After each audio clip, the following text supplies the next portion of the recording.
Por que que o anjo fez com que Zacarias ficasse mudo só porque duvidou? Cadê a paciência de Deus com a fragilidade humana? Com as pessoas frágeis. Vai ver que o Zacarias estava precisando parar de falar mesmo. Eu não tenho a menor ideia. Eu não sou anjo, não sou Deus, não sou Zacarias. Se eu fosse Zacarias, talvez eu pudesse até usar responder. Agora, você sabe que eu não tenho nenhum problema com essas coisas, nem hoje, nem quando eu era pequenininho, assim. Porque, para mim, cada um é cada um e cada um tem os tratamentos que precisa. Não é que merece, é que precisa. Hoje mesmo eu estava falando com a Aldinha, que foi minha primeira esposa, e quebrou o pulso, e colocou ontem a Adriana e eu, estivemos inclusive preocupados com ela, teve que colocar um gesso todo até a altura do ombro. Aí hoje de manhã ela falou comigo, disse do desconforto enorme que está sendo aquilo, uma experiência que ela nunca tinha tido, mas que ela sabia que ela estava tendo aquele tempo e aquela oportunidade como uma manifestação de Deus para tratar de algumas coisas na consciência dela que eventualmente ela não tivesse ainda prestado atenção.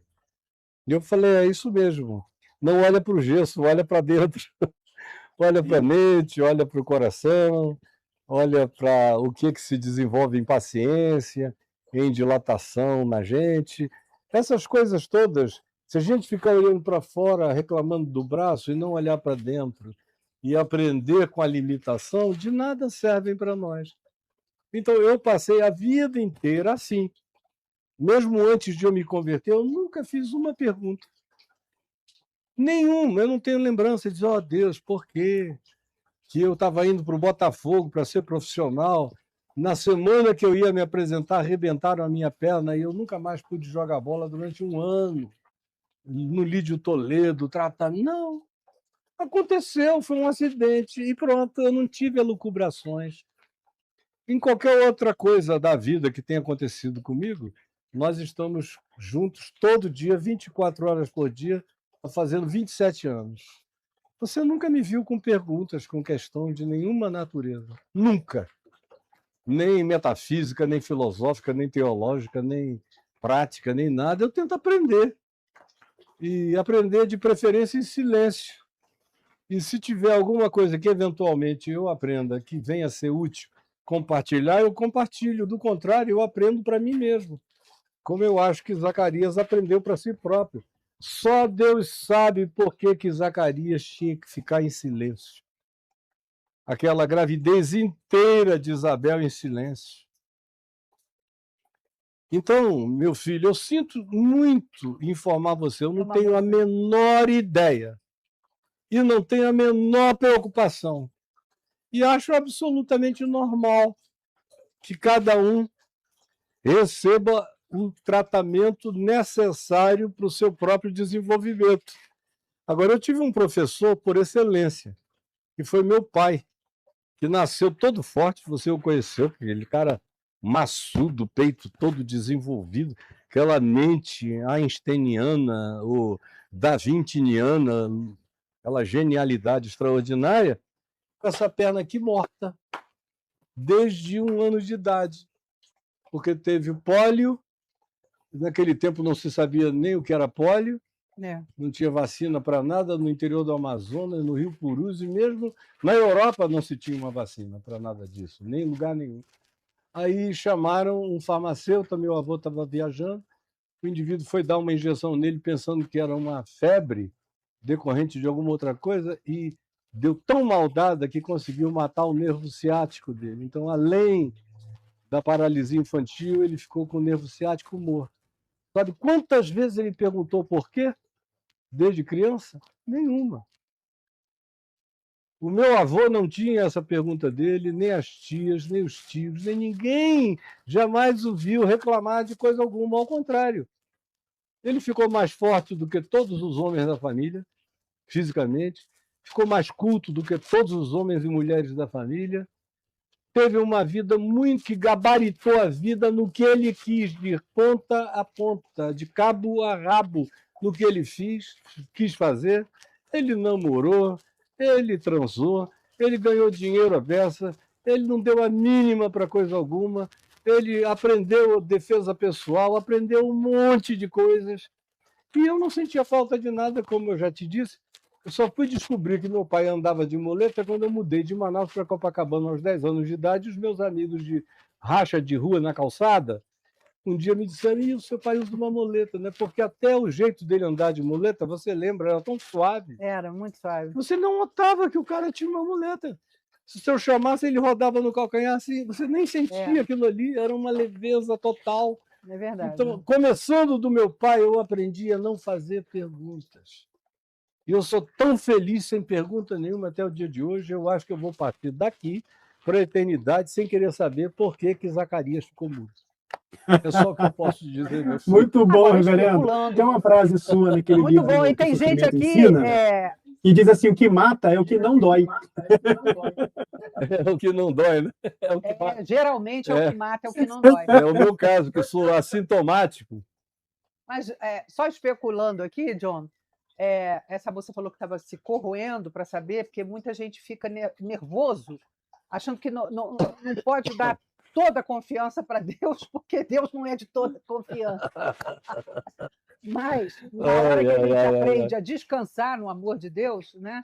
Meu Deus, ela mesma falou, será que Deus não considera a fragilidade de Zacarias? Só considera, né? Porque no meu caso, se eu tivesse insistindo numa coisa e ficasse muda, eu me sentiria privilegiado de ter sido alcançada pela mudez do Senhor. E aposto que a fragilidade que ele tinha acabou aí. Ele foi curado. Ainda mais porque ele vinha um filho João Batista. Imagina, você ser pai de João Batista.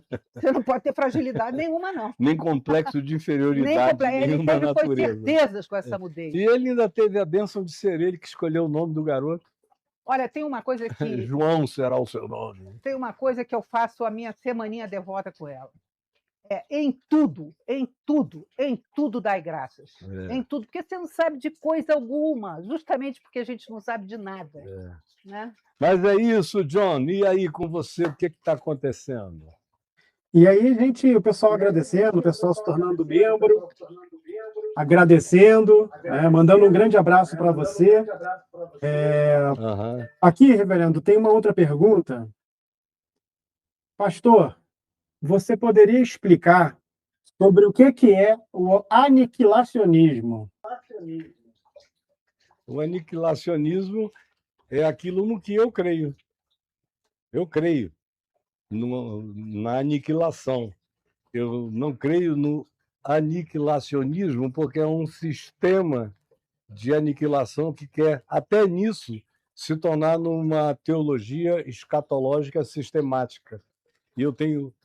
ojeriza todo tipo de sistematização ou tentativa escatológica de cronologizar as coisas. No entanto, eu creio que não é à toa que ali no Apocalipse se coloca aquela imagem do lago de fogo, onde são jogados, no fim de tudo que possa ser fim, o falso profeta, a besta e a morte e o inferno. São colocados ali. Fogo é extinção. Não tem nada a não ser aquilo que tenha durabilidade eterna que não seja extinto pelo fogo, aquilo que tenha qualidade eterna. Mas o inferno, a morte, pelo próprio nome já se diz que é morte, mas o falso profeta e a besta, e tantos quantos sejam da mesma natureza de malignidade corrompida, não durarão para sempre no universo, nem nos multiversos, nem nas multidimensões. Haverá um tempo em que todo o mal universal vai cair no nihilo. Todas as coisas existiam no nihilo. E Deus tirou do nihilo, ex nihilo, é essa nossa criação. Vem lá do verbo hebraico bara, que é nada, tirar do nada, criar do nada, puxar do nada, chamar à existência.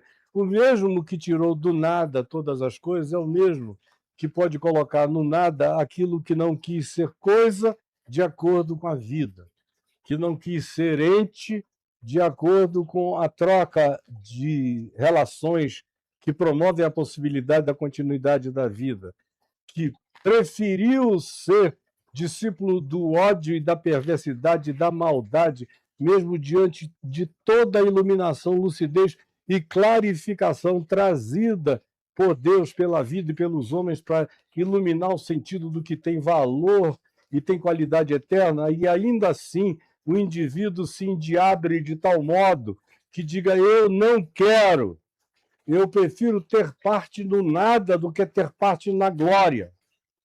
E, por incrível que pareça, existem criaturas universais que foram para além do ponto de retorno nos seus corações, nas suas mentes, nas suas cognições ou nas suas naturezas energéticas, de que tipo sejam.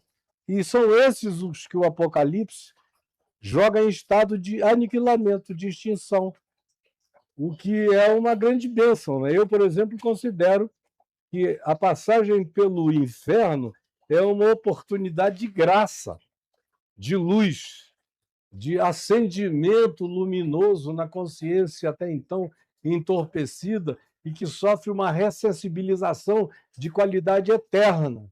E a maioria absoluta, em vivendo isso, diz: não, eu quero outra coisa. E a misericórdia de Deus os tira e o alcança, mas há também aqueles que dizem: não, eu não quero nada com amor, com verdade, com justiça, com graça, com glória, com igualdade, com irmandade, com sentimento de pertencimento, de fazer parte de uma Assembleia Cósmica Universal de amor e de luz. Eu não quero nada, eu prefiro a extinção.